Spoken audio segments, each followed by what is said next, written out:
In a stern warning to Hamas, Israeli Prime Minister Benjamin Netanyahu on Tuesday said that though Israel did not start this war but will finish it. As part of its retaliation against Hamas, Israel has mobilized 3 lakhs troops. This is the largest mobilization since the 1973 Yom Kippur War when Israel called up 400,000 reservists, Times of Israel reported. Israel is at war. We didn't want this war. It was forced upon us in the most brutal and savage way.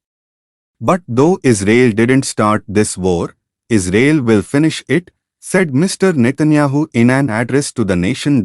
As many as 2,300 Israelis have sustained injuries and more than 700 have died so far in the surprise Hamas attack on Saturday morning. PM Netanyahu lashed out Hamas, saying that they will pay the price and will remember the same for a long time. Hamas will understand that by attacking us, they have made a mistake of historic proportions.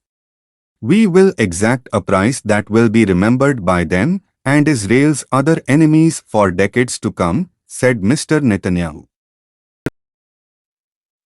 Israel is at war. We didn't want this war. It was forced upon us in the most brutal and savage way. But though Israel didn't start this war, Israel will finish it. Once the Jewish people were stateless. Once the Jewish people were defenseless.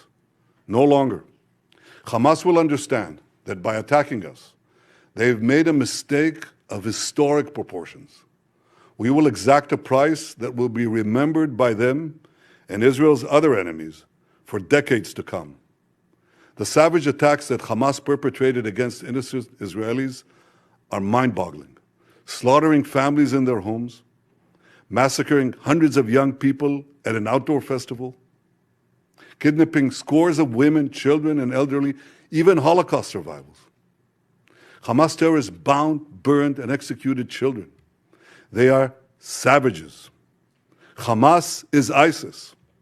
And just as the forces of civilizations united to defeat ISIS, the forces of civilization must support Israel in defeating Hamas. I want to thank President Biden for his unequivocal support. I want to thank leaders across the world who are standing with Israel today. I want to thank the people and Congress of the United States of America. In fighting Hamas, Israel is not only fighting for its own people, it is fighting for every country that stands against barbarism. Israel will win this war. And when Israel wins, the entire civilized world wins.